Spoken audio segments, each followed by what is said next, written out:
Good morning, primary class. This is your story from the back page, our story corner, The Unsinkable Titanic, Part 1.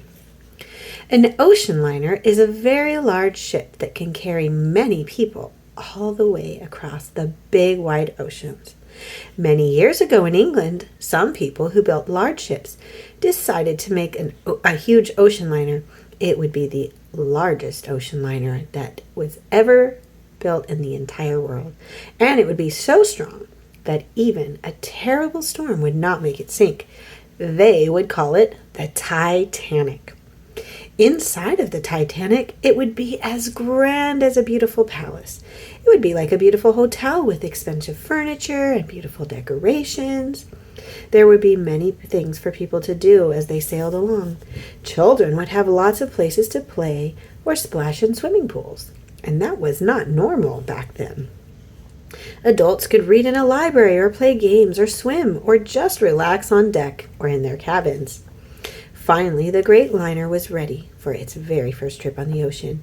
And if you had been on a certain wharf in England one chilly April, about 100 years ago, you would have seen a huge crowd of excited people waving and cheering. They had come to see the largest ocean liner in the world and to wave goodbye to the people who were sailing on it for the very first time. Soon the great ship slowly moved out away from the shore. It was starting on its trip across the Atlantic Ocean to America, and there were more than 2,000 passengers on that beautiful liner, and there were many workers to take care of the passengers on the ship. Captain Smith was in charge of everything. Everyone was eager to enjoy a wonderful trip. Right away, the passengers began getting settled in their cabins and having a good time.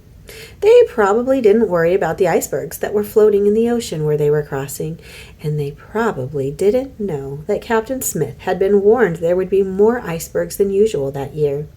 Icebergs are very dangerous. Only a little bit of it shows above the water. Most of an iceberg is out of sight under the water. Ships have to go way around them to keep from crashing onto the port they can't see. Several nights after leaving England, the great ship was moving swiftly through the calm, quiet water. Almost everyone, except the workers, who were had already gone to bed. Only a few of the people were up still playing games. Some of the workers were getting ready for the next day. It was very cold, and there was no moonlight that night. And even though the stars were shining brightly, it was very dark. Captain Smith had told the watchman to look carefully for icebergs. Just 20 minutes before midnight, one of the watchmen saw something that terrified him. "Iceberg! Dead ahead!" he shouted. To be continued.